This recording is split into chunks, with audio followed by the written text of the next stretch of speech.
Buenas tardes. No sé cómo se dice en árabe buenas tardes, pero al padre Luis Montes. Good afternoon. So I've already been introduced this morning. I don't have much more to say. And he has also been introduced. He has been for many years, over 20 years in the Middle East, Bethlehem, Jordan, Egypt, and since 2010 in Iraq. Working as a missionary, working at the Latin Church of Baghdad, of Santa Teresa de Jesús. And I'm not sure if you heard the exorcist, Father Gamor, last week. The Islamic State is Satan. Is it an exaggeration? Is really the so-called Islamic State, it follows Satan. In the Bible it says that the devil is an assassin from the beginning, and the Islamic State is an assassin, is a murderer, and they have a hate for mankind, hate for the creature created by God, and yes, we can say that they are followers of Satan. So 6 days after the terrible attack at the Syrian Catholic Church in Baghdad, you arrive. The eve of All Saints. What do you remember of that time?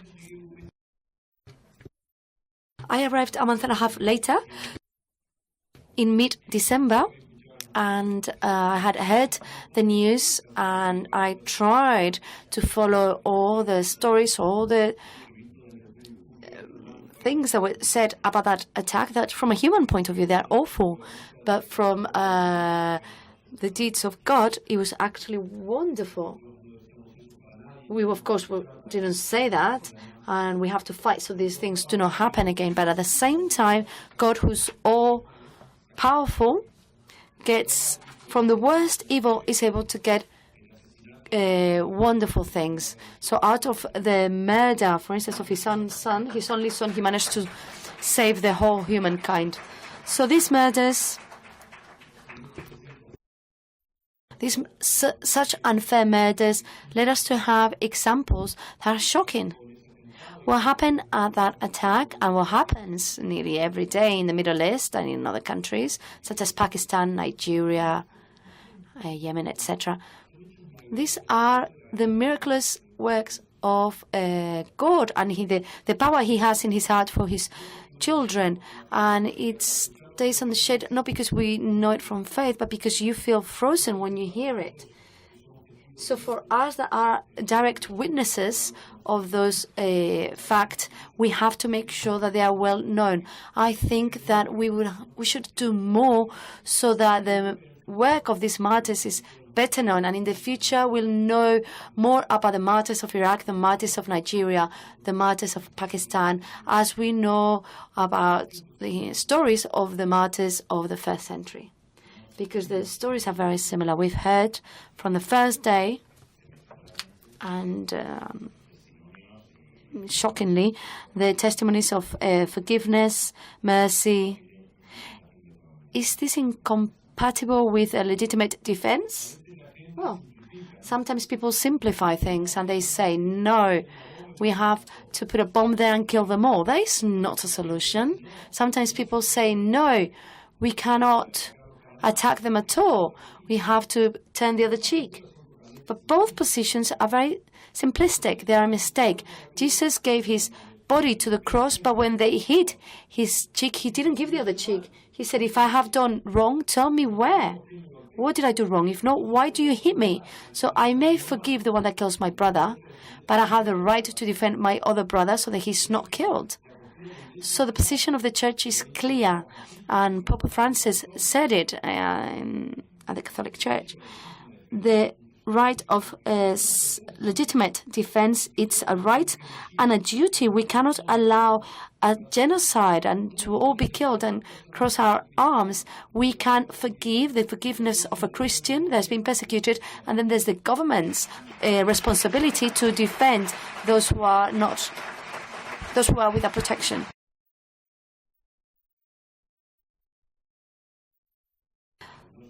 Some religious leaders, political and religious leaders, have proposed as a solution to this large conflict the creation of a kind of protectorate, an area where to bring together all the Christians and so they can be protected. What do you think about this solution as well? The opinions that I've heard in Iraq are divided. Just so you get an idea regarding the protection of Christians, I do not like it. I think in the future that lead to Christians being more easily eliminated in the future, and also means to renouncing to coexistence. As we have said, the Christians have been in Iraq since the first centuries, and they have always collaborated with society. This society with Christians will become more violent. Who's going to preach for forgiveness if not Christians? Who will preach for charity if not Christians? When we lose the element of Christianity in the Middle East, it's terrible for humankind. And in the future, that could happen again. And that we will be very sad about it because they'll become even more violent countries. And the problems that are happening now will occur even more in the future. And so what we need to do is to put a stop to this and to make sure that Christians are able to return to their homes. What right do we have to say, go over there? People write to us. Why did you go there? Some people say to us. But we've always been there. We've been there since the Muslims. It's their country, it's their history, it's their life. And we have to champion for that to remain like it is. So this type of ideas, even though I can understand the need for it. Personally, I do not like it. I think there's more disadvantages than advantages in that solution. And what role do you think the West is having? And when I talk about the West, I talk about the political powers, the governments, in the solution or in the worsening of the conflict. So I'm going to be a bit more specific, so you don't beat around the bush, as we say, beat about the bush. Should we promote an intervention force or a military solution? It's not the duty of a church to decide what's better at a political level. The Pope, what he said was the following: the issue of discussing this at the headquarters of the United Nations, so that the largest amount of countries are involved, including superpowers, world superpowers, but also regional superpowers, and try to find the best for the interest of the people being persecuted. We need to see what's the best defense from the Islamic State. Probably it'll be the use of force, because these people do not want to negotiate. There is no dialogue. Dialogue in itself is an aberration. And so he says it should be discussed at the UN, but we should not rule out a specific regional power because we don't like them. No, we have to involve them more so there's legitimacy, so that there is no cause for problems in the future. At the moment, we only have bilateral decisions that lead to more problems because they increase hate. We have to all reach an agreement. It's easy in paper, but there are too many interests in the area, and that's why people do not agree. Some people want one thing, others want another thing, and so it's a fight for power, it's a fight for money. And truthfully, they are not thinking about the people that are suffering. And those who say they are only thinking about the people that are suffering are lying, because they are not putting the means to make sure they're protected.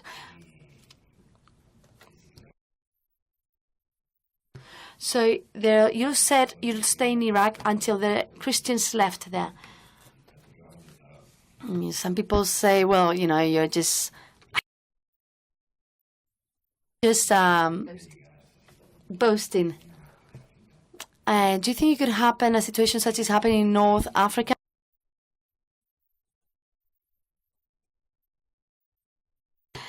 St. Paul and Some churches may disappear. No church is going to be there forever, though. Only ones that are going to be sure to remain are the international church. So it is true that Christianity may disappear from Middle East as it disappeared from other places. And if we don't do anything about it, it will happen. And that's why we're again and again asking for a solution, for an appropriate solution. The real risk exists. The Chaldean father said in a few years, 50,000 Christians will disappear.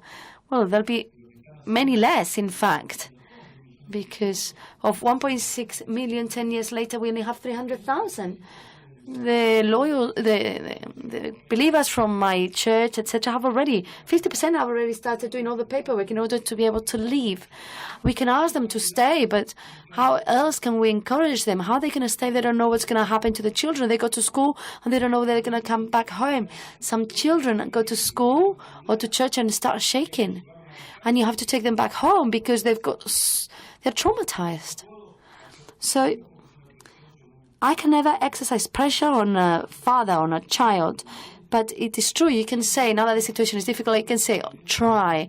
But, I sometimes talk to them about the problems that they will have in the West, because sometimes they get these ideas that it is perfect and maybe they'll go, and when they get there, they want to come back.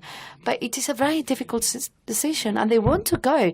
And if we don't do anything about it,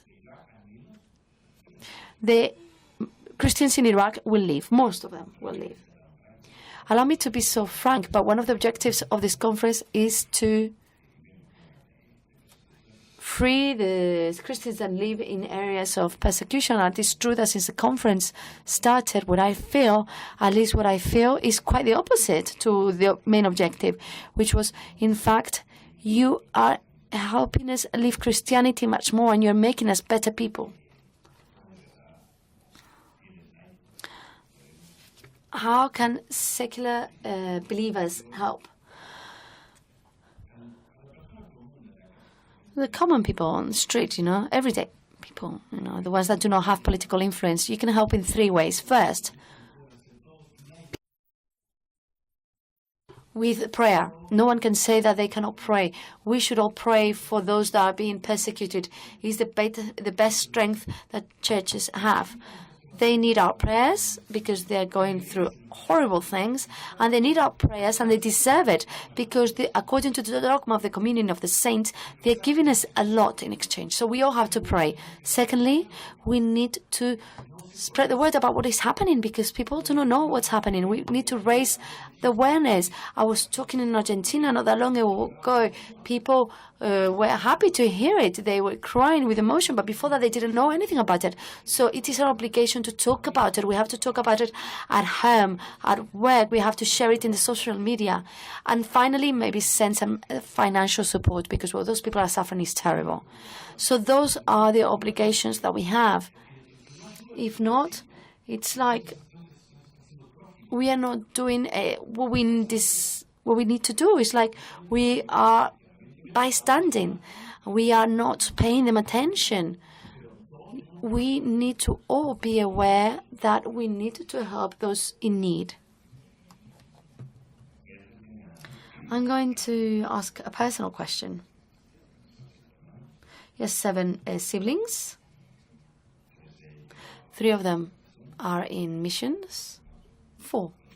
With you 4, you're in Iraq, 2 in Egypt, and 1 in the Ukraine. Do you talk to your mom? Yes, of course. We are in contact with them. My mom, a few years ago, she was left a widow, and then a bit later she came to see us in Egypt, and she told me she wanted to become a nun, and she came to ask me for permission. I said, "Mom, you're 80, you can do whatever you please."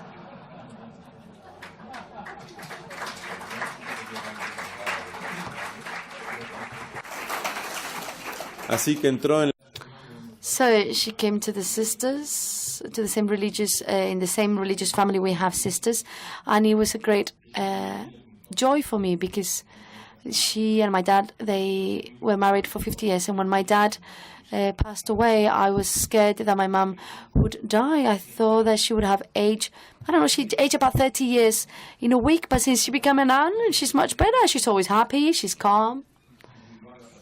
She's very lazy to write, but she does. But yes, so you talk to her. Yes, we talk to her. And she knows what's happening. She knows the situation. When I was in the Holy Land, she was a bit more worried than now. But she sees us, well, she doesn't need a lot. She just wants to hear from us every now and again. And just that's enough for her. And yes, she has always supported us in our missions, of course, obviously. And so also in that she's very calm. Our dangers do not affect her badly. She prays a lot for us, of course. Well, going back to forgiveness. How do we preach forgiveness in this context? Forgiveness for non-Christian confessions, but forgiveness also for Christians that live in a cultural environment that is highly influenced by different values. Well, there are some questions that are been asked here in the West, for instance. And do people not get upset with God? Isn't God at fault? Why do you allow for this? Iraqi Christians do not ask these questions. They do not complain to God. They thank God for what they have. And when you are undergoing a test, you may become more purified after it. So with forgiveness is something similar.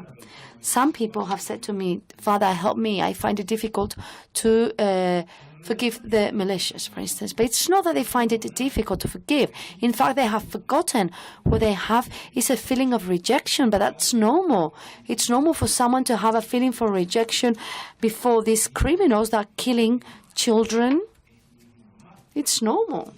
I say to them, pray for them. You could pray for them to convert, or you could pray for them, and if you pray for them, then you have forgiven them because you're asking for good for them. So the pain may continue, but with the will, which is the only thing that matters really, the will, your will has forgiven them. And so forgiving and asking for forgiveness from Christians in Iraq is very easy because they understand it very easily. Preaching forgiveness to non-Christians, it's a challenge. But even so, even though it may be a challenge, Muslims many times have demonstrated admiration for this doctrine of ours. Let me give you an example before I talked about a priesthood chastity. So for Muslims, this priesthood chastity cannot be understood. Muhammad says that marriage is half of religion. So if you don't marry and you have no children, then you are going against religion. And so they ask us, why don't you get married? Why do you live in chastity? And one of them says, well, you say God is the biggest, the greatest. And I think personally that God is the greatest. I have enough with him. And I've left many things that were good because of him. If you can stop eating in Ramadan, why cannot I stop having a family so that I'm more at the disposal of God to be able to do what he asked me?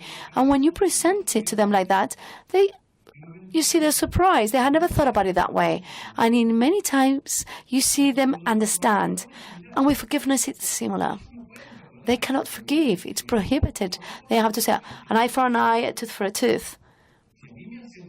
There's no forgiveness. If someone's done badly to me, it's done something bad to me, I have to do them back to them. It's a demand by God. And when you ask for forgiveness, you find them, it's difficult for them to forgive. No, for them, it's not the thing to do. They should not forgive. But when you live in forgiveness, when one of them does an evil and you forgive them, the people around them feel surprised and start questioning more important things. It happened to me in a Muslim country.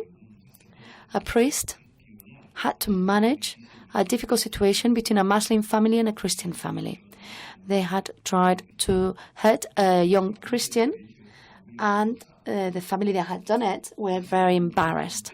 And there was like an internal judgment, in which a trial, in which one member of each family became like the lawyer, like a solicitor, to try and understand each other. They wanted to solve the situation through money, etc. And the lawyer of the family that had done that terrible thing said, in fact, if we know that what he did cannot be forgiven, we are really ashamed.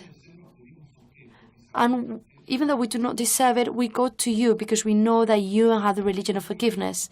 This is very important. Because these people, when they see these things, they question themselves. At least some of them question themselves. And that may lead them at least to a change of heart, so that they are a step closer to the truth.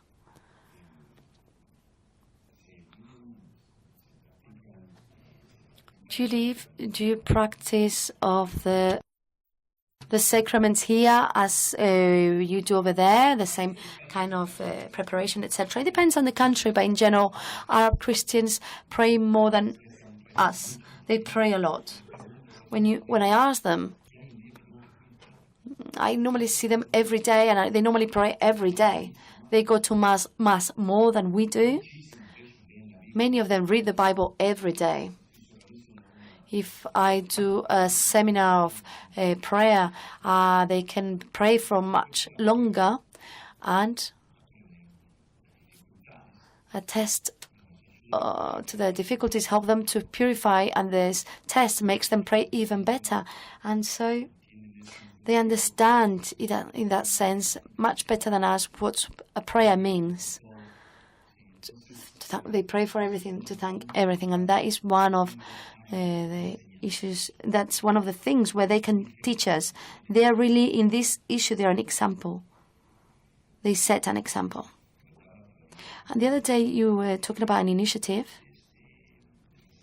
for this Holy Week, for the Easter, in which you said you could do a lot for us, those children that are in the refugee camp. They pray for the West. They can pray for the West.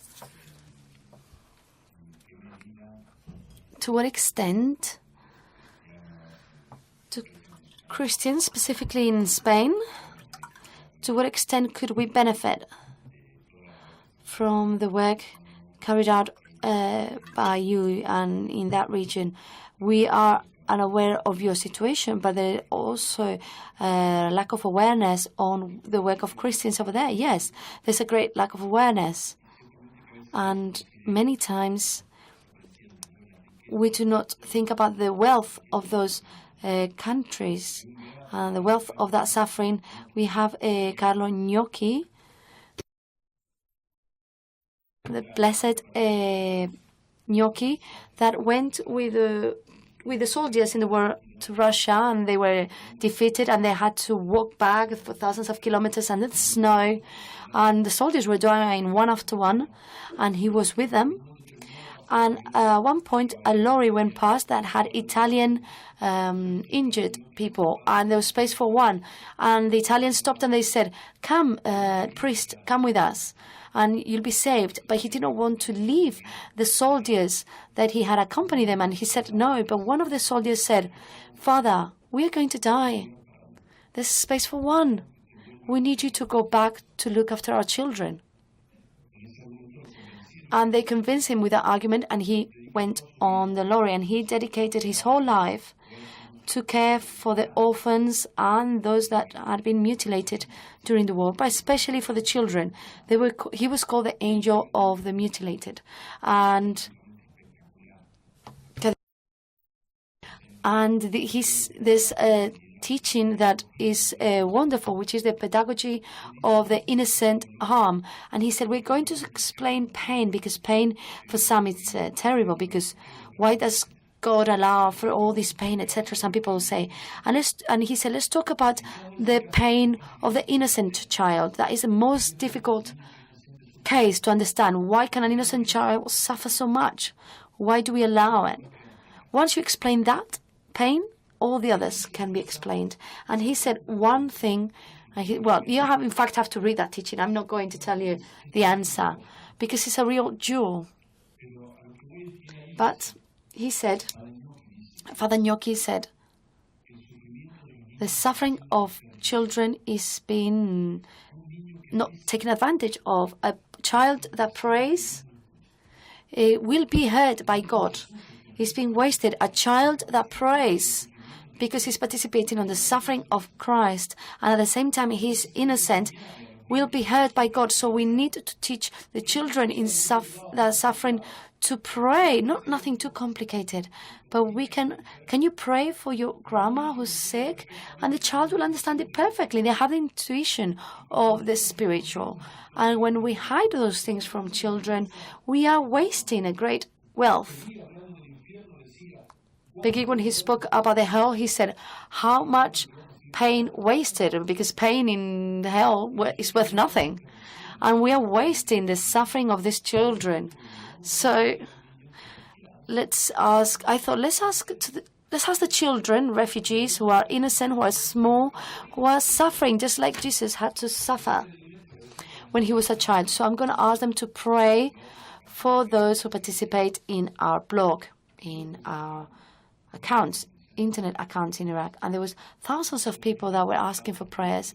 So every Friday we get together with the children, we pray the Via Crucis, and they prayed. And in the following Mass we prayed for the intentions. Thousands of intentions came. And we had some cases of miraculous healing. There was a case of a girl called Marcela, a little baby, 2 months old. She had Down syndrome and leukemia when she was born. After 20 days since the prayer, they said doctors do not know what happened, but the leukemia disappeared after we prayed for her. This pain cannot be wasted. If those children are praying, God has to listen. He has nothing better to do. He has to listen to them.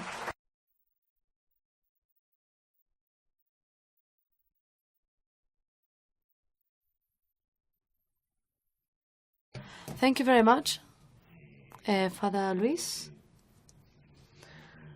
So without writing it in your blog, you should take as intentions as Spain and the West, but more specifically, Spain, our land, because of the testimony that you have given us, because of the human example you have set.